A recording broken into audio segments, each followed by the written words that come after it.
ধান খেতে বৃষ্টির পরে দেখুন কি পরিমাণ পানি বেজে থাকে।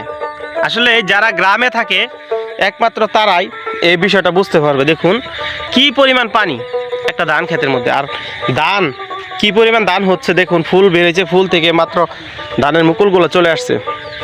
সত্যি মাশাআল্লাহ আলহামদুলিল্লাহ বলা চলবে, কারণ হচ্ছে হিউজ পরিমাণ। এই আর মাঝখান দিয়ে শুরু একটা সড়ক, ধান ক্ষেত আর ধান ক্ষেত। দেখুন সত্যি অনেক ভালো লাগে। এটা হচ্ছে প্রকৃতি, একমাত্র যারা গ্রামে থাকে তারাই এরকম দৃশ্যগুলো দেখতে পায়।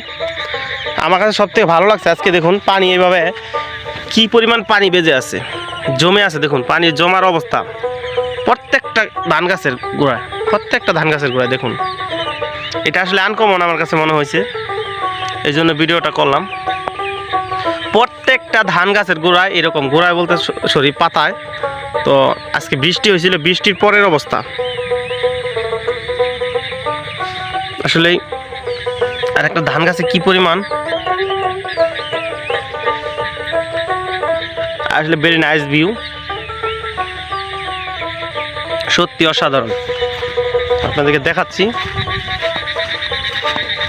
আসলে অনেক দূর পর্যন্ত যাওয়া যাবে এইভাবে, আর ওদিকে যেতে চাই না, তো অনেকটা পরিশ্রম হয়ে যাবে। তো সবাই ভিডিওটি যদি ভালো লাগে, আনকমন মনে হলে অবশ্যই একটি লাইক এবং কমেন্ট করবেন। এত কষ্ট করে ভিডিও বানাই আপনাদের দেখানোর জন্য।